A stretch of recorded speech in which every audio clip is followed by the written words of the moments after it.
នេះគឺជាសកម្មភាពខ្ញុំខ្លះមុននឹងទៅទទួលសញ្ញាបត្រចឹងណា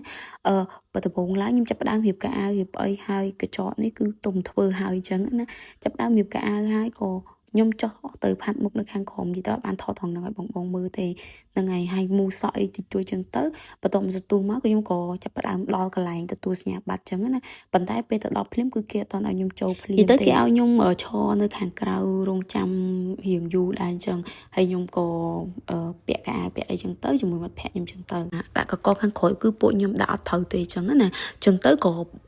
ពួកខ្ញុំក៏ដើរឲ្យទៅខាងបងខាង fashion ហ្នឹងគាត់ជួយរៀបចំហ្នឹងហើយដល់ចឹងពេលពួកខ្ញុំចាប់ផ្ដើមដើរទៅហ្នឹងក៏ឃើញកន្លែងហ្នឹងវាមនុស្សច្រើនចឹងពួកខ្ញុំត្រូវប្រើពេលទៅគឺពួកខ្ញុំត្រូវប្រើពេលរងចាំគាត់បន្តិចចឹងណាហើយពួកខ្ញុំ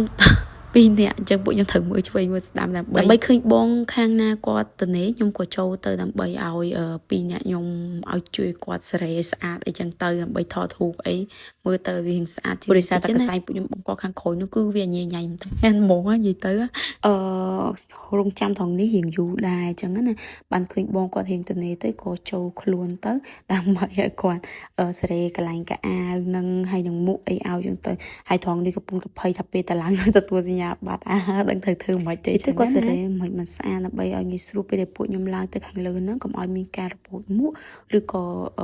អៀមនឹងវាធ្លាក់ឬក៏អីចឹងទៅថងនេះគឺគាត់សេរីយូរដែរចឹងណាអញ្ចឹងមិនជាងប្រើពេលរងចាំថងនេះក៏រៀងយូរដែរចឹងណាបន្ទាប់មកខ្ញុំក៏បានហើយពេលដែលហើយហ្នឹងគឺខ្ញុំដើរមកខាងទៀតដើម្បី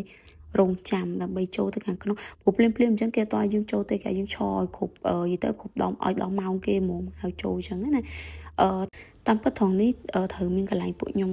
ឈរមកសទុះទៀតដើម្បីបានចូលអញ្ចឹងទៅតែបានថតអញ្ចឹងណាហើយកម្មវិធីដំបូងហ្នឹងគឺមានខាងរបាំមករំអីចឹងទៅមកសទុះក្រោយមកពេលចប់របាំហ្នឹងក៏មានខាងបងគាត់ច្រៀងពេលដែលគាត់ច្រៀងហើយមកសទុះក្រោយមកក៏ចាប់ផ្ដើមមានការទទួលសញ្ញាបត្រចឹងណាហៅតាមឈ្មោះអីចឹងទៅហើយចាប់ដើមហៅម្ដងមួយឈ្មោះរហូតដល់ឈ្មោះខ្ញុំនិយាយទៅនេះគឺខ្ញុំភ័យខ្លាំងមែនតើនេះបងមើលឃើញតិចទៀតគាត់និយាយចឹងណាខ្ញុំអត់ដឹងតែបងខ្ញុំក៏រត់ចូលមកត្រង់នឹងថតខ្ញុំទេខ្ញុំអត់ដឹងទេចឹងណានេះកន្លែងនេះគាត់ប្រាប់ថាបងមកថតអីចឹងណាហើយខ្ញុំឡើង surprise ហ្មងត្រង់នេះបន្ទាប់មកក៏ចាប់ផ្ដើមដើរចុះមកហ្នឹងគឺដើរខុសទៀតនិយាយទៅគឺត្រង់ហ្នឹងដើរកហើយបន្ទាប់ពេលដែលដើរចុះហ្នឹងមកហើយក៏ចាប់ផ្ដើមសញ្ញាបត្រចឹងទៅក៏ដល់វគ្គនិយាយទៅគឺវាយូរជាងហ្នឹងទៀតបានចប់ចឹងប៉ុន្តែដោយសារខ្ញុំកាត់ចឹងណានេះគឺពេលតែចុះមកដល់ដំបូងគឺកាន់សញ្ញាបត្រថតមួយ